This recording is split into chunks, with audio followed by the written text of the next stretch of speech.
भोग अच्छे कर्म तो तुमसे इस कलयुग में बनते नहीं, बनते खराब, तो मेरा भोग ही आप अपना अपना कर बोलो।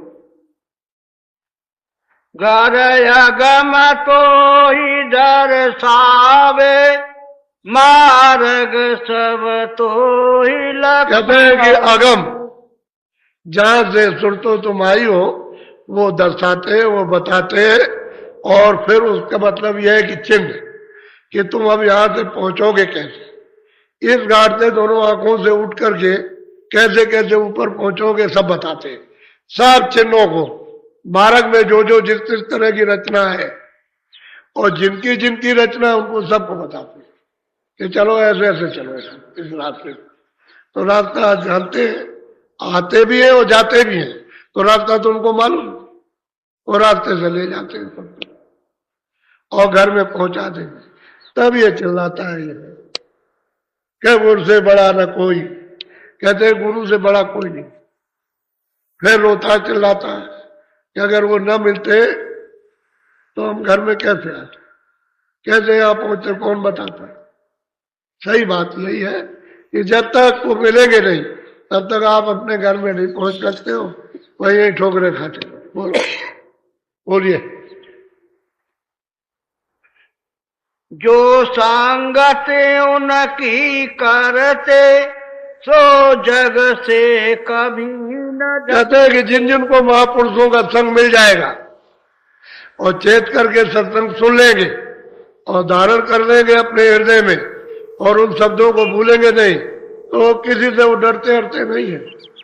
लोक लाज उनको डरवा नहीं सकती, समाज के बंधन उनको बहका नहीं सकते किसी भी तरह से, चाहे नर हो चाहे नारी हो, कोई कोई कभी नहीं डरते।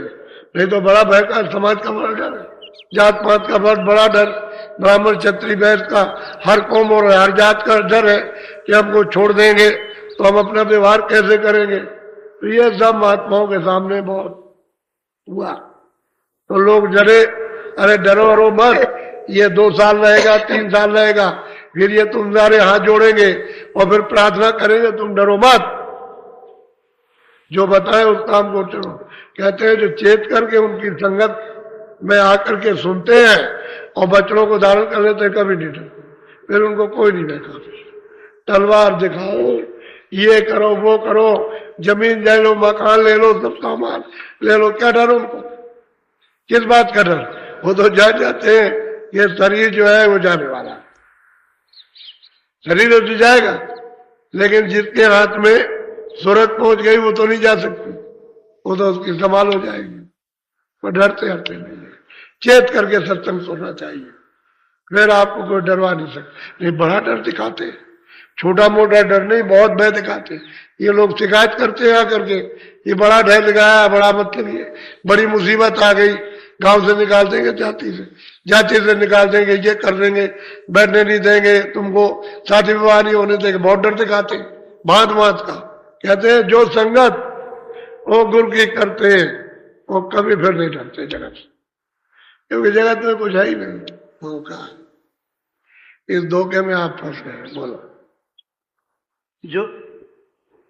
जो बेमुख गुरु से फिरते सो भव सागर में। और कहते हैं कि भाई जब आप गुरु से बेमुख अलग हो जाओगे तो कहते हैं भव सागर, अब गोते खाओगे, फिर जल में मरो, जल में मरो, फिर निकास में होता। और एक दफे महापुरुष मिल जाते तो दोबारा फिर नहीं, फिर तो आपको धोखा ही हो गया।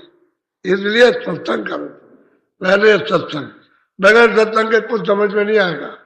ये जो कुछ भी समझ में आ रहा और जो कुछ भी आपने थोड़ा बहुत समझा, वो जगह जगह देश में सत्संग किया और आपको रास्ता बताया, उसकी वजह से ये आपको सब कुछ दिखाई दे रहा कि ये सत्संग है, सत्संग की वजह से होगा सब कुछ। और उसी से जागरण होगा, उसी से हिम्मत आएगी, उसी से सूरज जगेगी, उसी से नाम को पकड़ोगे, उसी से भ्रम टूट जाएंगे, उसी से पाप नाश हो जाएंगे और उसी से बचत होगी और वह सागर से निकल जाओगे।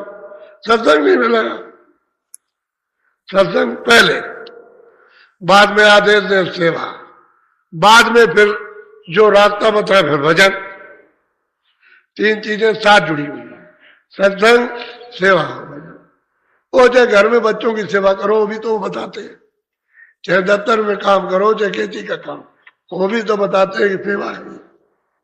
यही नहीं कि वो यही कि यही, वो भी सेवा है, तो कहते हैं सेवा कर लो।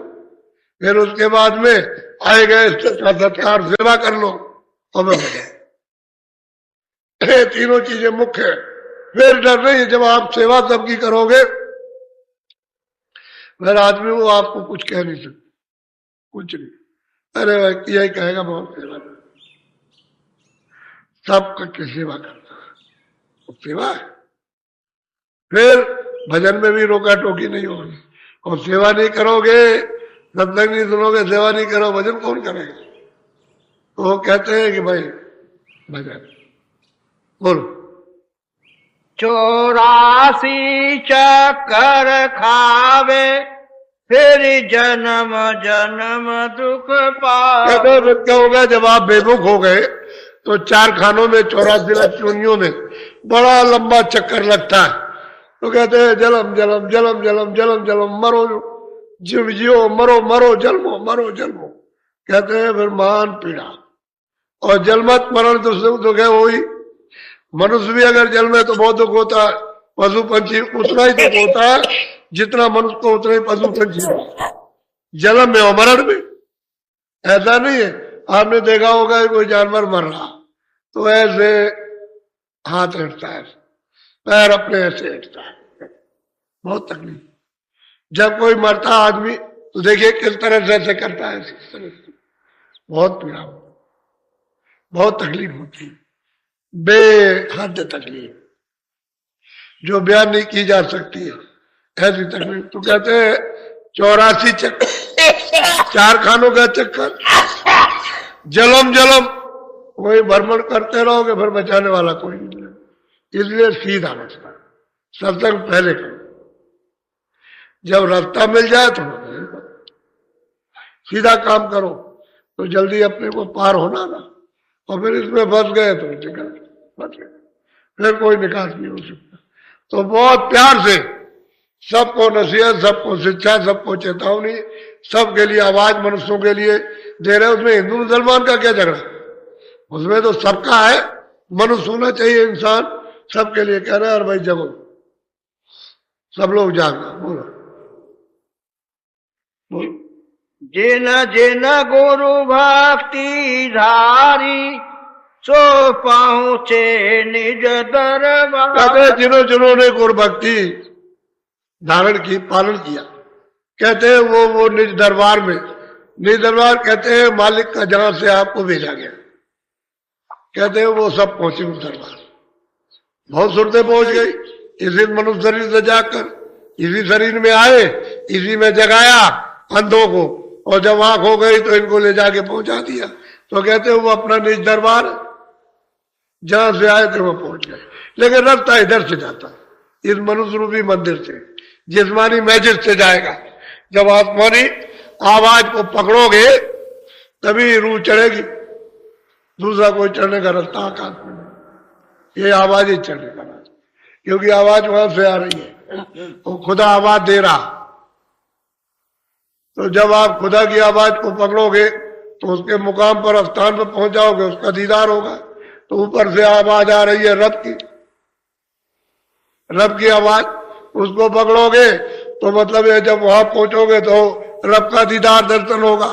फिर अल्लाह की आवाज आ रही है, उस आवाज को पकड़ोगे तो फिर अल्लाह का दीदार दर्शन। ऐसे ही फिर जो हक है, जिसको हक हक कहते हैं, उस आवाज को पकड़ो तो वहां चलो, तो आप अपने निज स्थान पर, निज मुकाम पर ये रूहें और जीवात्मा पहुंच जाती हैं। तो फिर बस सदा के लिए छुटकारा, वो तो सच्चा अपना स्थान है, वहीं से निकाल, वहीं से आप आए उतर भेजे गए, और जहां जिस समुद्र भेजे गए उसमें ले हो गए जाकर।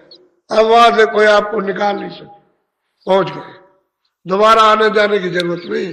अब सत्पुरुष अगर भेज दे काम के लिए, वो तो फिर उनकी मर्जी की बात है कि जाओ जीवों को जगा के ले आओ, तो बात अलग, वैसे आना। और फिर भेजेगा तो जीवों को जगाएंगे, फिर वापस चले जाए। और रोज जाते, रोजाना जाना उनका वहां लगा रहता है। ऐसा नहीं कि बीच में बंद हो जाए, आएंगे जाएंगे आगे। बोलो। गुरु भक्ति न जिन को प्यारी, तिन जीतू कहते हैं जिन जिन मनुष्यों को, इंसानों को फकीर और महापुरुषों की भक्ति प्यारी नहीं, कहते हैं उनको मिला हुआ स्थान, यानी वही मुकाम पर आ गए हो। कहते हैं जीती बाजी, जीतना चाहिए तो हार गए, वापस लौट। उसी 84 से नरकों से आए थे, मनुष्य रूप मकान में दरवाजे बैठे थे, और तुमने वो भक्ति धारण नहीं की, यानी उस उपदेश संगत को सुना नहीं, और फिर ये जो वचन कहे उसको हृदय में नहीं धारण किया, तो फिर कहते हैं हार गए, फिर मनुष्य शरीर आपको नहीं मिलेगा। ये है हारना, ये मानव शरीर फिर नहीं मिलेगा। तो जीती बाजी है। आप जीत लिया, इसलिए मनुष्य शरीर में दरवाजे बैठे तो ऊपरी चले जाओ, फिर नीचे उतर के क्यों जाते? ऊपर निकल जाओ तो आप यहां से छुटकारा पा जाओ, नहीं तो फिर अगर नीचे उतरे तो गए, फिर जीती बाजी आ गई। तो जिन जिन ने खुद भक्ति धारण की उनका काम है। बोलो। गुरु लागे जिस